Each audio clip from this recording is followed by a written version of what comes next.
One morning, Toby the tram engine was feeling glum. The other engines were busier than ever, but poor Toby hadn't taken any passengers with Henrietta for weeks, only shunting freight cars in the yard. Just then, Gordon puffed in to take on water. "Oh, hello, Gordon," said Toby sadly.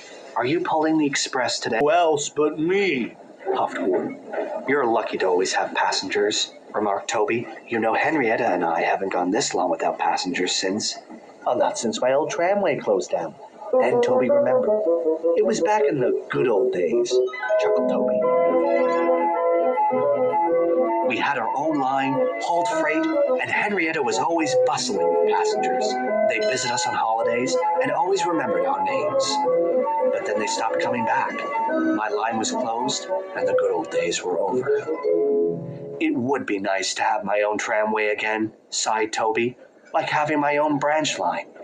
"Oh!" snorted Gordon. "Branch lines are just useless extensions of the important main line. That's all Sir Topham Hatt cares about." And he puffed rudely away.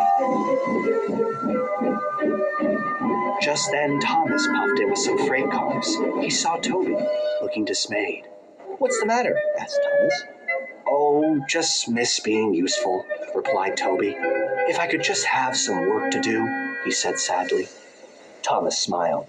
"Well, you can take that train of building supplies to Percy for me," said Thomas. "They're needed up at the work site of the new main line extension. Then I'll be able to collect Sir Topham Hatt early, and you'll have some work to do." Toby was excited, though the extension was news to him. "Come on, Toby," said his driver. "We'll take Thomas's branch line to give you a nice long run." Toby was now beaming with joy. He reversed on to the train of supplies and set off for the work site. But as he puffed down the line, he couldn't stop thinking about what Gordon had said. Sir Topham Hatt really does only care about the main line, he thought to himself.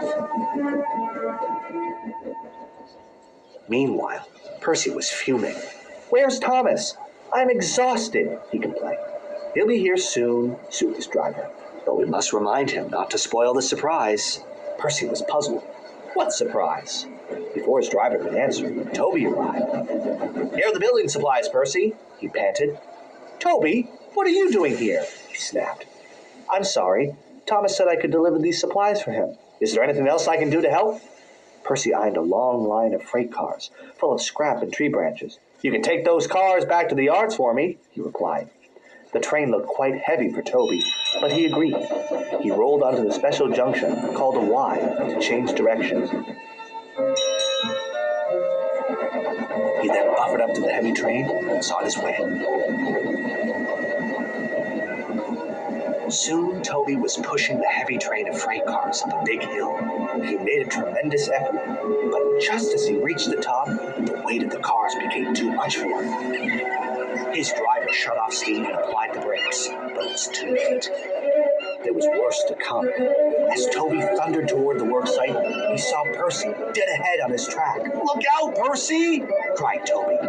Toby rocketed past Percy into some bushes at the worksite.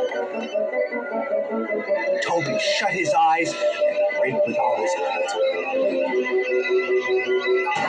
The class came to a stop in front of an old station with an old shed.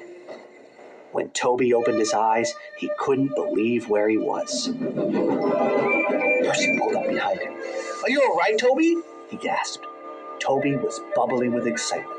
"Percy, this is my old tramway. And look, there's my old shed. I never thought I'd see it again." Just then, Thomas arrived with a work group and Sir Topham Hatt.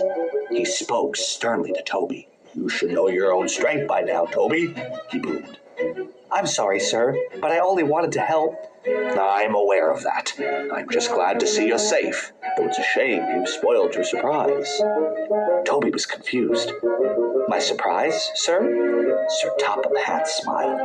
"Yes, Toby. Our new extension is in fact a restoration. We are restoring and connecting your tramway with the main line and Thomas's branch line."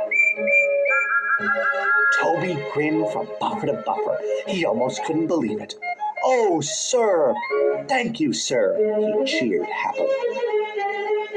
When the restoration was complete, Toby and Henrietta took a special charter of friends, old and new, down the line on an opening run.